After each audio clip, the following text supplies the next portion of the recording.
Twano muyimbi akola concert n'abona n'atiba bana n'akuba drive ogeno malizanga sente zaataddemu waba azijjeeyo zimuyamba buyambi ku recovering expenses ninga talina kaakoze basajja bakoze show yabwe sponsored tebagibunyiza buli wamu ne turn up bagifunye. Briefly gwe oyinza okulula about strategy yo musical eteyamba naddala management sokola ba sente.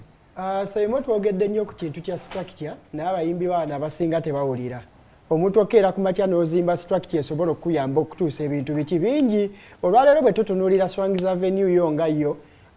credit y'ekivulu ekyo tusobola ogiwa ebintu Swangz byezezimba. Fenna tukimanyi buzz events gyeri etegeka ebivulu yetegeka birinnya ebyabato then era buzz events yemu yetegeka roast and rhyme nakyo ng'ekivulu kyaki kya Swangz Avenue kitegeeza abantu bano balina data ku muntu yenna eyandibadde asobola okugenda mu kivulu okuviira ddala ku kya high school wansi paka ku muntu eyandibadde asobola okugenda mu kivulu ng'ekya Serena era basobola okutagetinga abantu abo ne babanga basobola okulimarketinga gye bali okitegeera kati ate n'ekirala nti babaddewo experience bagirina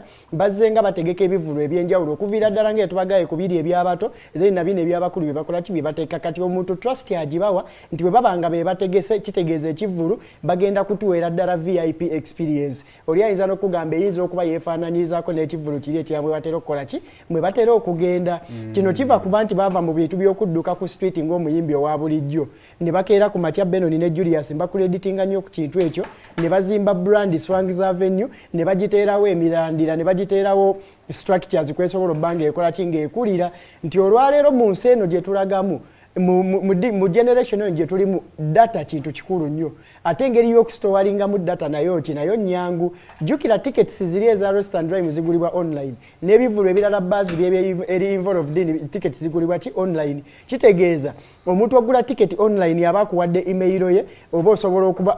okulimarketinga gyali ki later ekirala structure eno era esobola okuyamba nti we tugamba ennyo abayimbi tugamba nti bw'ozimba structure katugeze Rio Island Music Empire nefuuka record label olwaleero kamiliyoni bye yachivinga myaka 10 asobola okuyamba omwana obbi achivinga myaka 5 even more singa akolayo omumweji emyaka 5 ate omulala gwaleeta asobola omuyamba omwachivingisa ne mugiba myaka emeka ebiri oba na achieving ate ono wetano byachiviza even more lwaki experience oba ogifunye network oba ogizimbye budget oba ogifunye kati gwe ng'oyisaamu buki buyisa kati bwe tutunulira Swangz Avenue nga company nekera ku matya nezimba ne transforming into that kijanguyira nti omuyimbi ng'azawi taluddeewo mu industry gwe osobola okiraba naye structure gyatuddemu eruddewo era ng'eri composed of abantu abakoze eki abaluddewo ng'omu mulungi mu production ng'omulala mulungi muki mu management ya business okitegeera nti era creative yenna kyekirina communicatinga gy'oli nti makyazi oli mulungi mu business eya creativity kitegeeza weetaagayo omuntu omulala omugezi mu business gwoba producing eno baazawi nga ye aconcentratinga ku structure kati Swangz Avenue at least ekintu ekyo ekikoze ki ekyakivinze era kiraga nti kikola kikikola so tulowooze nnyo ku structure bwe tuba nga tukola mu industry eno nekira sayimo abantu bano mu industry eno tetuzimbye structure za kuelevatinga record labels byebimu kubisobola okutuyamba okuba nga tuelevatinga n'ova ku stage okudduka obuddusi then n'ofuuka executive wali waggulu kale tweyanze